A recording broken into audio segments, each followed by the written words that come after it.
Hey, hey, hey. Time for another out of this world story from our space. Remember that your best self does not always mean winning. All areas of your life can't turn out the way you want to. That's simply not how life works. Instead, it's about acknowledging that being your best self means showing up to face each challenge. Today on our space, we find the inspiration to be our best selves. Our first OP fights some self-destructive behavior despite his world falling apart. Girlfriend admitted over wine she's been cheating because we can't have sex. I mean, like the title says, she's been getting railed for the last 12 years. I'll start off and say she said as her reason was because, and I'm not bragging, it's just relevant to the story, that because I'm well endowed we can't have sex unless she's pissed drunk. That's not fun at all, so I simply push for foreplay to at least please her, and make sure that there's the option to try if she wants to. Now I know in full detail and tapes she made where she went to get her satisfaction. It's just effing crushing because on one hand, I want to forgive her so bad, but on the other, I do care about my dignity. I feel like I'm letting the guys she cheated on me with win no matter the choice I make, but I just want to be happy. To be able to have peace and not be next to her wanting to cry because it's no use literally talking to her whatsoever. I tried just now to engage her in conversation and went on a mouth-drying conversation pouring my heart out to her about why I feel betrayed, but also understand I simply wish she could have come to me sooner, and I would have been happy to try something different, maybe like swingers. The thought of having to share her, though, destroys me inside like stepping on hot coal. So I kind of lightly pushed after to get an answer to something at least, and I might as well been talking to the wall. She swears up and down she loves me with all her heart and soul, and I do believe her, but she just wants to basically act like nothing happened and just move on. When I argue back it's not that simple, and then my feelings matter, then it's she's done talking to me, that I don't care about her family. She will take the kids and leave, etc. The usual threats either side would use, but still below the belt. I don't want to throw it away, but I also can't effing sleep or get these thoughts of them effing out of my head. Moving on would mean not seeing the kids as often. But it is also sparing them the terrible environment it creates when a parent is simply staying only for that reason. They see how miserable it is and our constant bickering when we are alone in our room. We never argue in front of them. So is it wrong because of how betrayed I feel and done that I want to move on and see someone right away if it happens? I'm just baffled she wants to not pretend she threw 12 years down the drain. I've been drinking and English is not my first language, so I apologize for mistakes and writing. Thank you for the advice. Edit. Thank you to everyone for the overwhelming responses, whether positive or negative. I'm starting to sort through everyone's comments and will keep responding to questions or statements. I have decided and retained a lawyer who is doing it on Monday to start the process of filing for divorce and do the DNA test. DNA outcome obviously I'm so scared for because will I change towards my children if it's the outcome? I'm pretty certain it is. It's not their fault, but the relationship is already established. And how the hell do you deal with not being the parent and what happens after? I promise to update this with results. Before that update, let's get some community reaction, shall we? 7 Samurai 1954 AK says, 12 years cheating on you, 12 years lying to you, 12 years being deceitful, 12 years having fun with others, 12 years letting you dry because your junk is too big, 12 years being a fake wife, 12 years and your child probably isn't yours. Your father is not getting the 12 years thing, but it's not him being cheated on for 12 years. 12 years later, divorce her and get a deserving girl. Did I mention 12 effing years? Hush Angel says, your girlfriend didn't cheat because you couldn't have sex. She cheated because you chose to cheat. Nothing you could have done would have caused her to or prevented her from choosing to cheat on you. There's absolutely no excuse, and her decision is fully her responsibility. You are not at fault here. Only she is. Belf17 chimes in, okay, listen, first, stop drinking. It's going to make you feel like crap and make things worse. Second, divorce. Go find a good lawyer and divorce. Sorry, but as you said, your kids will be happier with divorced parents. So lawyer, divorce, low contact, nothing except the kid stuff. Move on, go on dates, and next time you find a girl that she can't have sex with you, then move on to the next. OP replies, it's so true. Gutting when you reflect on the fact that it's 12 years down the drain. I can't stop thinking about the kids though. My parents keep pushing me to stay no matter what. To the point my dad has been calling me a dumbass for wanting to leave because she is willing to change and the kids deserve a strong father, not a weak one, who can't handle the bumps along the road. What a way to compare that to what his daughter did to me and our kids. BS take two things. Your dad is behaving like an idiot. He doesn't have to live your life, so he doesn't get a say. I can tell you, even if you argue away from the kids, they still know. There's a toxic vibe that hangs in the air, and you can't hide that.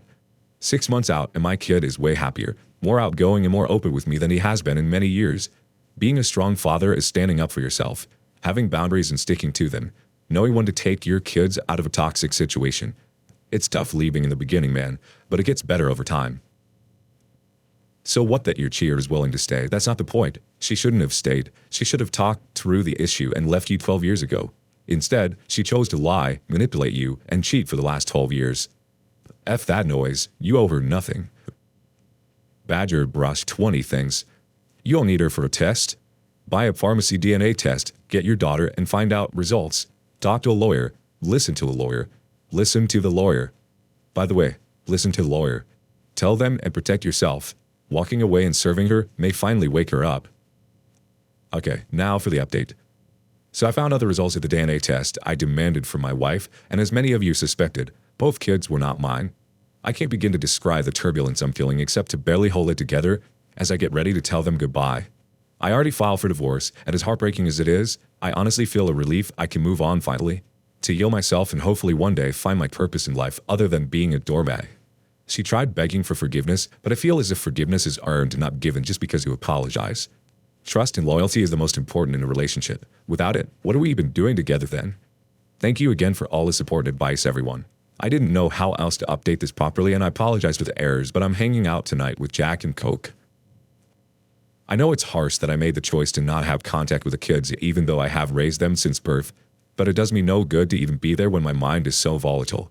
As I expected, my family basically cut me out of the will and nice inheritance, and no one wants anything to do with me as they feel, what decent human being would punish the kids? That she apologized.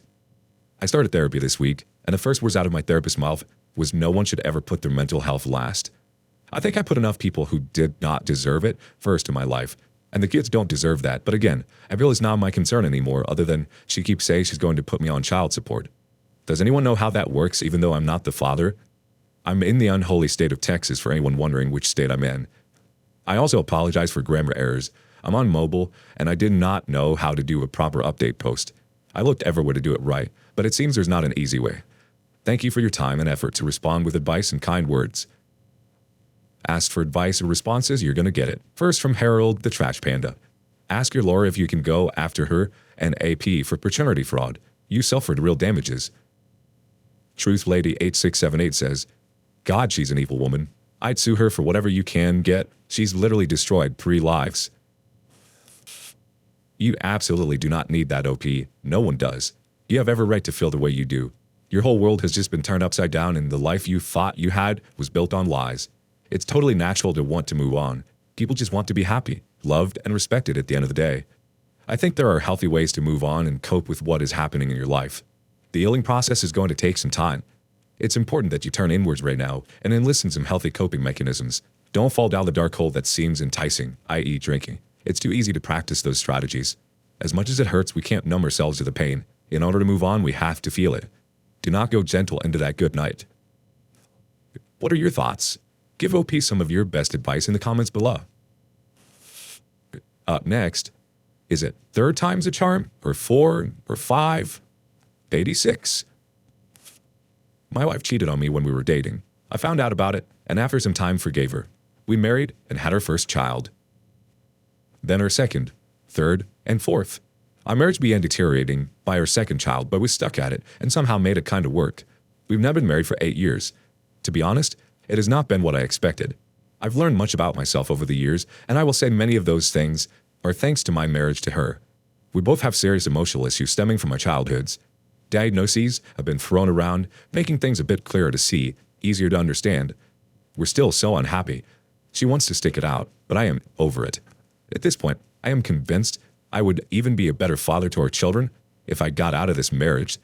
I'm having trouble seeing my life separated from our children at worst and seeing them 50% of the time at best. Here's the good part. When we were dating, she cheated on me with not only 1, but 5 guys. All these years, she told me it was only 1, which of course is bad enough. This all happened during a 6-month college internship in Florida, where she got to work for Disney. I'm not surprised, to be honest. This really solidifies my already negative view of her, unfortunately. She's great at many things as a mother and wife, sex including, even with me, but she has lots of trouble with the emotional aspect of marriage. And I've seen it's not only just marriage, her empathy is pretty low. So after 10 years, this all, past cheating, comes to light. I'm not surprised. I'm more shocked that she never said a thing. I won't be able to ever trust her again. Leaving now with 4 children we care for is the only thing holding me back from leaving. I don't want them to feel abandoned, and worse, with someone who I believe lacks complete empathy. Thanks for reading. Edit. When this all happened, I did ask her if she had been with anyone during her marriage, perhaps even just an emotional affair. She says no. Even if she had been with someone, I believe she would take this part to the grave for fear of possible scrutiny within the family for causing a divorce. Even if it were so, the possible pain and resentment it could cause our children if they found out is not worth it. Some community comments start off like this. Sin0289 says, unless you don't care, I'd say DNA test. In the end, it's not what she wants in this situation. I'd say play the long game, speak to a lawyer and figure out how to handle this legally. Clearly, she doesn't feel guilty about this, so why should you?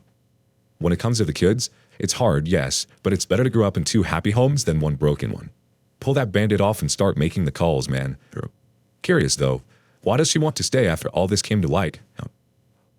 DOB replies, honestly, the only reason I can think of for her wanting to stay together is because she has yet to find herself a safe backup man to uphold her self-esteem. I hope I'm wrong, but I don't know. Next comment from Captain Big Nuts. I've heard the Disney dorms are like the party room in Caligula. Shine a black light at your own peril. 5 dudes in a 6-month period while you were dating? Yikes, sorry dude. I'd bail too. New Doom 83 chimes in. Relationships based off of a foundation of infidelity have over 70% failure rate if one person is the cheat. If they both are, it's more like 90%. B Wise Man 4 has a thought. This hurts to read so much. I understand the gut punches that continue even after you've accepted that you deserve better. I understand that feeling in your stomach when you hear something good about them. It's literally awful. The curse that continues. You dodged a bullet while being shot in the chest. Your life is better without some trash human in it. Without some fictitious person making you feel less than and like you are an auction. You aren't an auction. You deserve to be put first and chosen every single day. You will find somebody like that, and you will get to love fully all over again. Then next time, it'll be better. Meanwhile, he gets to pretend to be happy. He gets to lie to his friends. She gets to feel like she's a shameful secret. She's gross, and he's gross. Something that helped me and brought me peace this last week was realizing that I was never going to make him happy, because I was never going to be her, the woman with such low self-esteem as to accept being a secret and being lied to. I was never going to lack morals and integrity. That's why he needed somebody else. He needed somebody to worship him while he simultaneously felt better about himself because he views her as less than. My cheater thrived on an image and feeling like a good guy, and everybody believing he was great. He was literally empty inside. He knew I was better than he can ever be. He was never going to choose a better life for himself, and the minute I needed his help and support, I stopped being the worshiper, and he started to have to acknowledge his emptiness. These people are sick. You are not. You hurt now. I hurt now. But we have hope for bliss and happiness and genuine love and affection and loyalty. They live their lives the way they do in a tier below because they will always accept to desire garbage because they cannot fix themselves. Feel pity and laugh and mock their little empty existence. You're going to be all right. You're going to recover. Oki, you said it yourself. You'd be a better father if you weren't in the relationship. Think of it not as abandoning your kids. Think of it as showing up as you always should have, and as your very best self. There's no way to do that if you are burdened by these thoughts that you're having about marriage. Our always to be there for our kids, but we can't even be there for ourselves. You can do this. Take control of your life and live that life that you deserve. Now is the time. There's a beautiful life beyond this marriage. It's knocking on the door. What do you make of this? Tell us in the comments. And as always, thank you for joining us today on Our Space. Don't forget to like and subscribe and hit that notification bell. Also, please let us know what you thought of today's content. Until next time.